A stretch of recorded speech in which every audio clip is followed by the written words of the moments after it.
again to another edition of Locked In Science. We are still locked in, aren't we, guys? Yeah, we are. I mean, some people say that after 6 weeks it starts getting a bit more lonely.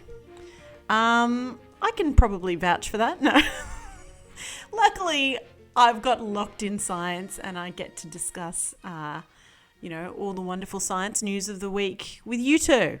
I was actually reading about third quarter syndrome, which people on space missions and in Antarctic missions and things get, but it's actually related to the length of their mission. It's not a particular length of time. So if it's an 8-week mission, it's at 6 weeks, and if it's an 8-month mission, it's at 6 months.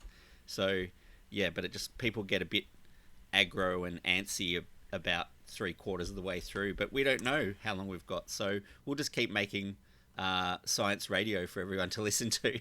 That's right. Yeah. We don't know if we're in third quarter yet, do we? No. There's been some positive signs, but we don't really know. And it, depending where people are, their state governments are making different decisions about things. But at this point, we are still making science radio from our very own homes so that you can listen to it in your homes. And on the show this week, Claire, what have you got for us? Well, we've heard a lot about one particular bad microbe, the SARS-CoV-2 microbe, obviously for the last, and it's been, daily updates for, I can't even remember how long. But what I've been thinking about recently is how that is going to change our relationship with all the other microbes in the world. What's going to happen at the other end of this? And are we going to come out, more microbe averse and using more disinfectants and that sort of thing? Or are things going to go back to normal? So I'm going to be taking a look at, really some microbes that we are still using as hobbies. I think you can probably think of a few people who might have been on social media who are using maybe microbes to create beer or bread. So I'm going to be taking a look at that this week and how it relates to the good and the bad of the microbe world. The good, the bad, and the ugly of the microbes. Yeah, a little bit. Yeah, great. And Chris? Well, yes, I have been stuck at home with nothing but homemade beer and bread. Actually, a little bit more. Have you tried? I've tried both. Great. I can't wait to talk about this with you. Yeah. The beer didn't work so well, but more on that later. But something that I have purchased is supplies for my another one of my famous at-home DIY physics experiments. Famous the world over. Yeah. Now, this one is actually a bit of a lockdown special because we couldn't normally do this kind of thing in the studios of 3CR in Melbourne, as it involves us sitting here with a glass of wine each. Hooray. Have you guys heard of the phenomenon tears of wine? I've seen people cry after too much, but that's not what you're talking about. It could be related. So these are little droplets that will form on the glass above the surface of the wine. They're also known in the trade as the legs of the wine. I'm sorry. I must be in the trade. I only have known them as the legs. Okay, well, I must be in the wine trade. Clearly, you're in. So when people say it's got legs, are they talking about that, or is it something else altogether? It's not what ZZ Top meant, I don't think, but. But anyway, look, this is a phenomenon that physicists have known about for years, have been studying for years, because they are known for their excellent dinner party conversation. So, of course, they're going to talk about what's going on with the glass of wine. But there was a new paper published in March this year that gave some further insights into how these tears of wine form. So I'm going to be looking at that. And you're welcome to play along at home. However, I think if you are one of our school student listeners, maybe ask your parents before raiding their liquor cabinet. Great. Yeah. So we've got fermentation and fermented products all the time on Locked in Science this week. So stay tuned.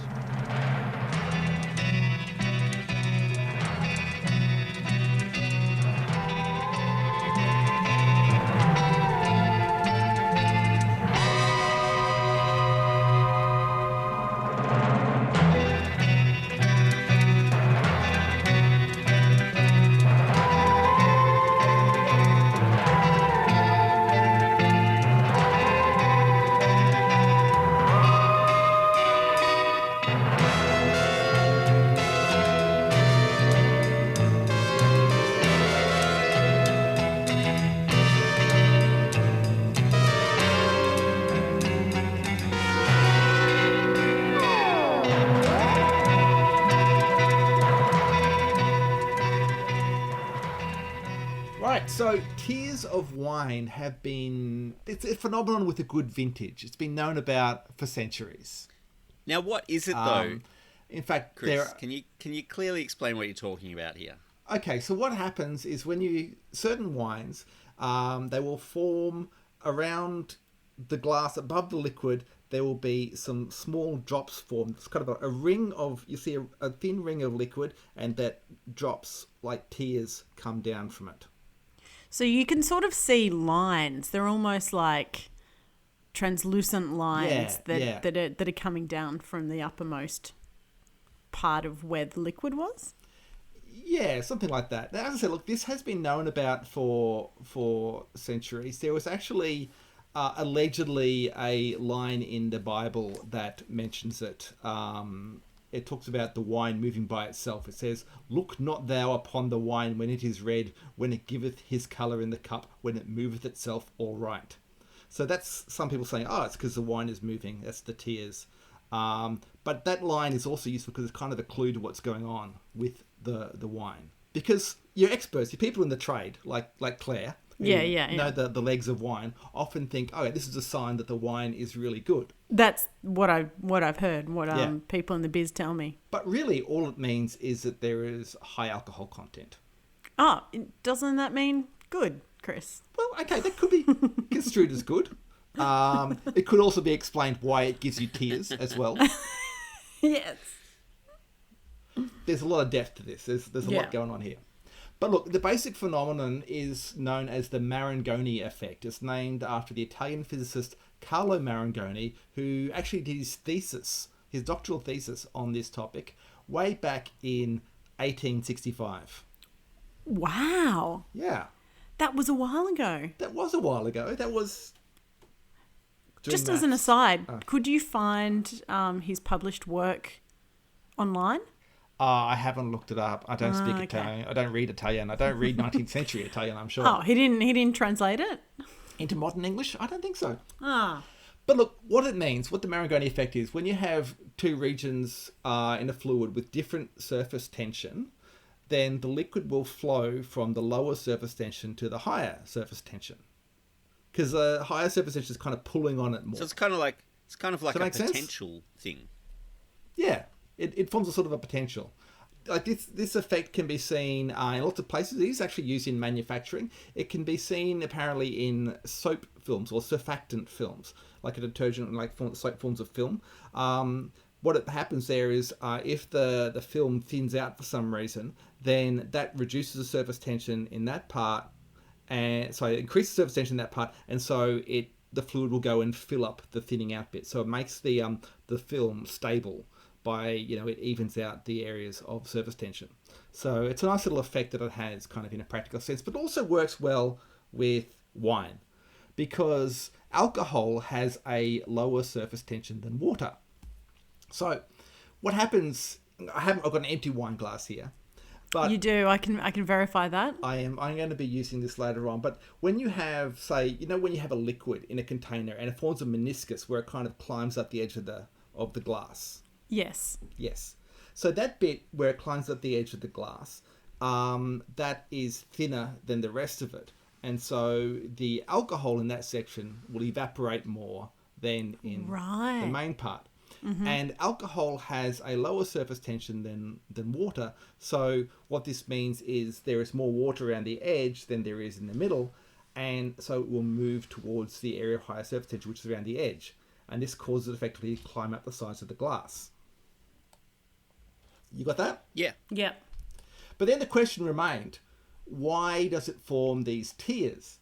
Now, this is basically the subject of the paper that was published in March in the journal Physical Review Fluids, a team from the University of California, Los Angeles. They did a lot of maths, a lot of partial differential equations, and they did some experiments. They used different kinds of glasses, like conical glasses they found were really effective, like a martini glass kind of thing. And they used port wine because that was a fairly high alcohol content.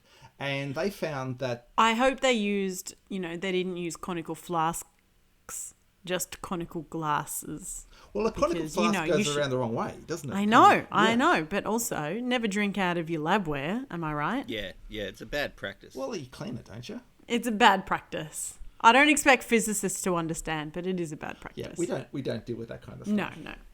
We'll drink out of anything, basically. Yes. So what they found happens is that, and we're gonna try and repeat this in a bit, because they said, they gave instructions for how to repeat this phenomenon at the dinner table, is the way they put it. Basically the wine travels up the glass in a wave. It's specifically what they call a reverse undercompressive shock wave. Undercompressive. So It sounds a bit underimpressive.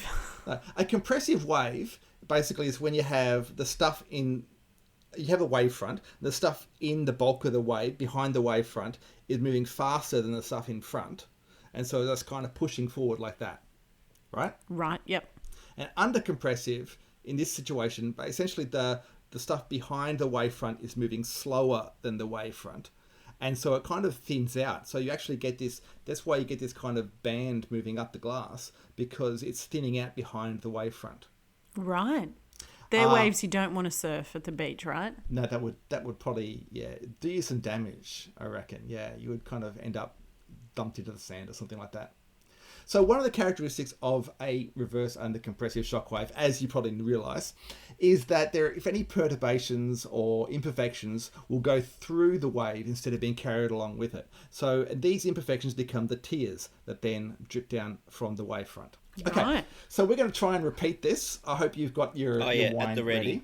I am going to actually... I'm actually At the going to ready. use... Good, thank you. Claire, I can see you've got a nice glass there. Nice glass of red Shiraz. I'm actually going to use some brandy, sorry, because this has like 37% alcohol. If this doesn't work, nothing will. Now, so the instructions, I didn't give you instructions before we started this, so I can see you've already broken it. They say to pour a bit of the wine into the glass and then put a lid on it. The reason you put the lid on it is, and this may not be a problem for you, Claire, is to stop it evaporating too much, because what you do, first of all, you try to have to wet the glass. So you swirl it around so that the glass is actually wet, because the wave works better when it's wet than when it's dry. Swirling. Yeah. And then you let it sit for a bit. Okay. Sitting. Okay. It is for a now few sitting. seconds. Now, I can't say this is always going to 100% work, but we're going to try it. And then the idea is if you take the lid off, or at least in my situation, then what you'll find is that you will have, the evaporation will start and you'll get your tears. Now, with my sherry, I'm going to hold that up to the camera. I don't know if you guys can see that. No, you. Oh yeah, a little. Yeah. You can see the tears running down from a ridge, like a circle that's around the top of the wine. Yes. Yeah, like a high watermark almost. You see all this, yeah. Yeah, it's a high watermark. Yeah. How's yours going, Claire? Yep. I've got some tears and a high watermark. Excellent. What alcohol concentration do you know on your wine? 15. 15. That should be good enough, yeah. Excellent. Stu, did you get anything there going on with yours? Yeah, a little bit, but I think mine's only about 12%. Like I said, this is kind of used by people to say, measure the quality of wine, allegedly. Essentially, it's measuring, like I said, just the alcohol content. If you think that's a good quality wine is high alcohol, then good on you. If that's what you're looking for, it is a way to test the alcohol content. But essentially, it's something you can try at home if you're home bored and all you've got is wine. Well, you probably don't have much of a problem, but here's something you can do with it just in case.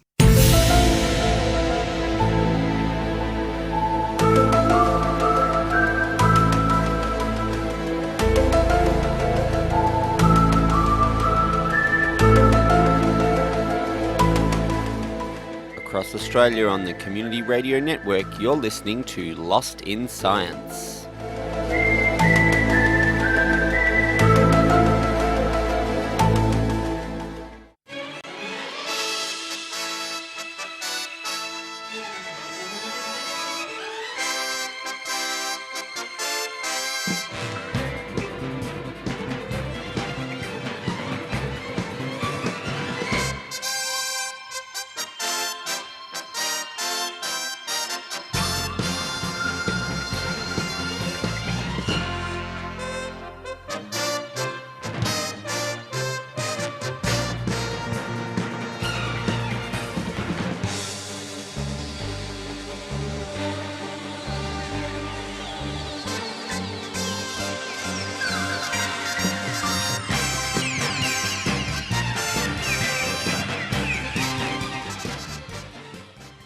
So the bad microbes seem to be getting all the attention right now. Well, one virus in particular does. But yes, Chris. Are viruses microbes? I've still been wondering. That is a good question, and I couldn't get total clarity on that. Some journals said that they were microbes. They're not microorganisms because they're not technically alive, but they are microbes. And others said, well, because they're not technically alive, they're not microbes because microbes is just short for microorganisms. So it seems to be a bit of a split on that. I'm going to use the word microbe as just something that is small. Quite small. Understanding of where viruses fit is that they are reduced versions of what used to be something like bacteria way back early on, and they've lost a lot of their functionality. Like, do you remember when we did the story about the smallest animal, and the smallest animal turns out to be a tiny little parasite?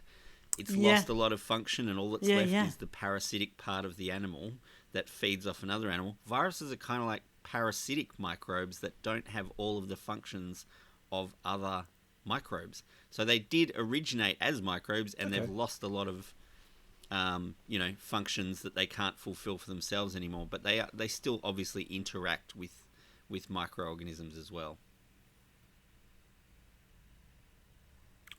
Anyway, so I have been thinking about what effect this COVID-19 pandemic will have on our relationship with microbes in general. Will it lead to a world that is much more obsessed with disinfectants and bleaching, antibacterials, or are people going to go back to their normal behaviours pre-COVID-19 pandemic? And what effect will it have on the good symbiotic communities of the microbiome out there? I don't know. What do you guys think? I think that people are getting, with terms of disinfectants, aside from drinking them, as recommended by certain world leaders, people have been getting more hardcore about those. Anyway, gradually. Germophobic, yeah. So I think we'll go back to what we were, is my feeling, but it is already pretty germophobic. Yeah, and I think we're going to be increasing our hand washing for a really long time, which isn't such a bad thing because, it's not just COVID-19 that's transmitted via, via us touching things and touching our faces. It's a whole lot of other flus and rotaviruses and all the rest. As we've always said on this show, is that one of the best ways to prevent those diseases is wash your hands with soap. It's just a really old-fashioned but very, very effective way of controlling contagious diseases. So maybe we will be continuing to wash our hands to a greater degree, but on the other microbial hand, so to speak, there is a trend, which I'm sure you've all noticed. It's a huge surge in the number of people using microbes to make food during this isolation period.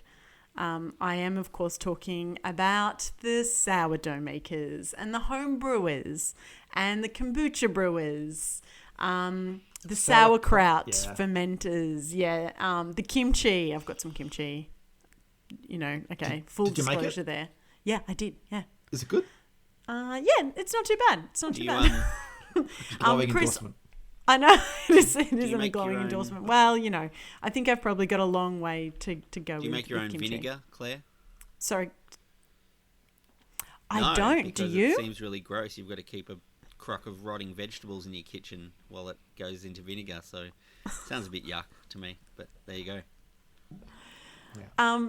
But Chris has been making his homebrew and his bread. Is that right? Yeah, I've been actually doing a bit. I haven't done sourdough bread yet. I've just been doing normal yeast bread, and that's worked okay. I did try a batch of homebrew that something didn't work out. There's a weird taste to it. I mean, I've had success at this before. It's been fine, but there's something wrong with this. A friend got the supplies for me from a store. His batch also turned out bad. I think it might be the yeast that we got. Right. So I want to know what you can tell me about these microbes, because I think they've let me down in this particular instance. That's very interesting. I know home brewing is going gangbusters at the moment. There is a lot of people who are doing a lot of home brewing, and a brewing friend, John, who we've had on this show, he's seen a whole lot of people, you know, their homebrew businesses just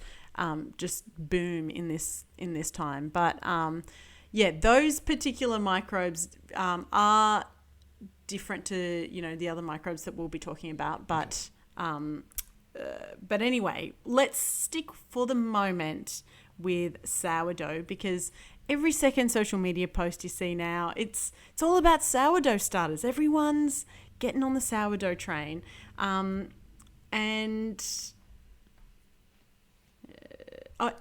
if you go to the supermarket, most things are back on the shelf, but flour is still one thing that is missing from the supermarket shelves. Yeast is missing from the supermarket and shelves. yeast as well, yeah. One thing, let's talk about sourdough. And to make sourdough, you don't need to buy a yeast from the supermarket, so it's probably good now that you cannot acquire one from the supermarket. You need to get yourself a sourdough starter. And this isn't something, that you buy from the supermarket. You're either given one of these, and some sourdough bakers around the world have starters that have been going for generations. Many of them have names. Many of them have stories. A lot of them are older than all of us combined, I'm sure. But you don't need to be given one. You can also create your own fairly easily. And have the flavours of your local neighbourhood. That's right, because the microbes that are in inoculate your starter come from you. And the air and your house and your local neighbourhood. Exactly. They say you are what you eat. Perhaps what you eat is you. So yeah, to make a sourdough starter, all you need is flour, water, and microbes in your neighbourhood. So when you add the flour and water, over time a mix of bacteria and fungi begin to both inhabit and multiply in the starter and create a completely unique community. It's unlike any other sourdough starter in the world, and will go on to produce a bread that tastes unique and different to anything else. The bacteria and the fungi, they come from the environment. They can also come from the hands of the baker. They can come from the air, and they also come from the flour itself. Both the outside of the flour and the inside of the seeds contain these bacteria that go on to make the starter. And broadly speaking, there are many different species of microbes that live in a starter, but in general, they can be put into two camps. So you've got your wild yeasts, which are fungi, as you know, and produce the carbon dioxide that you need to make your bread rise. And then you have lactobacillus, which produces both lactic acid and acetic acid. Now, these acids, they give the sourdough the sourness, you know? Yeah, because acid tastes sour, doesn't it? Exactly. Acid tastes sour. And the more acid the lactobacillus produces, the more acid that the starter gets or the bread gets, the lower the pH gets. And what's created is this environment that sort of excludes other microbes. So those microbes that don't like such an acidic environment can't thrive. But yeasts, these particular types of yeasts that exist within your starter, they're acid tolerant. So they can keep thriving and producing carbon dioxide in this environment and create your delicious sourdough bread that's like yummy and sour and has lots of holes in it from the carbon dioxide. It's kind of chewy. It's kind of chewy. It is kind of chewy, isn't it? It's a lot more chewy and tastier than your average loaf of Tip Top from the supermarket, that's for sure. Agreed. So I say lactobacillus and yeast, but there are many, many different species of these microbes that have been found in sourdough starters across the world. A survey of sourdough starters performed by the University of South Carolina State found several hundred species of yeast and several hundred species of lactobacillus, all related, all in different sourdoughs. So different microbes were present in different regions, and interestingly, they found that there was one particular strain of fungi that was only found in sourdough starters from Australia. So it makes you think that maybe Australia, from this one species of yeast, has a completely, has a different flavour to it than you would experience anywhere else in the world. So yeah, it's fascinating to think that there are, microbes, not only that the ones that we focus on that are producing and creating a lot of havoc out there, but there are many, many more microbes that are just going along, doing what they've always done and helping us make bread, beer, kombucha and yogurt.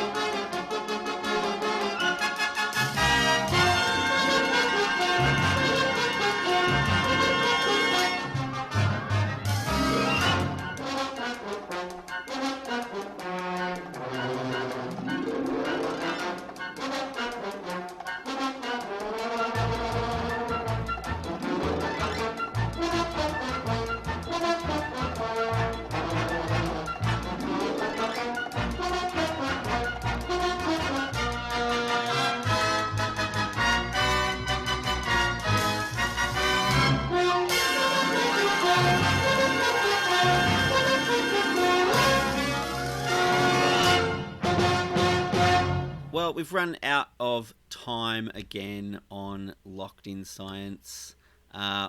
We can now have a little bit of time to finish off our experimental wine. I hope you've enjoyed joining us.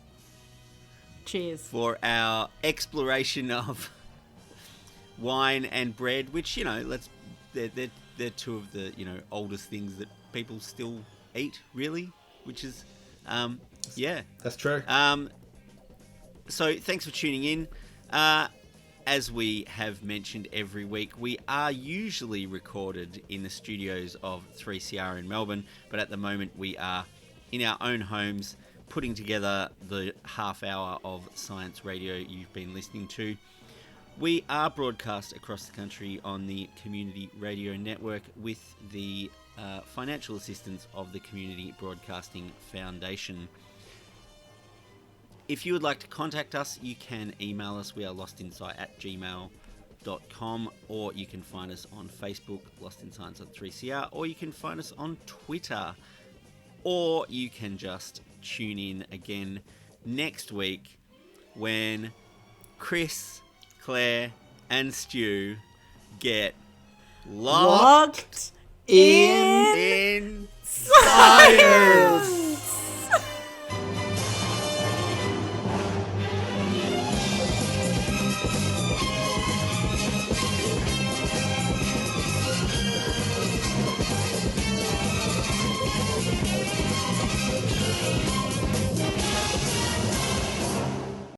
Thanks for listening to a 3CR podcast. 3CR is an independent community radio station based in Melbourne, Australia. We need your financial support to keep going. Go to www.3cr.org.au for more information and to donate online.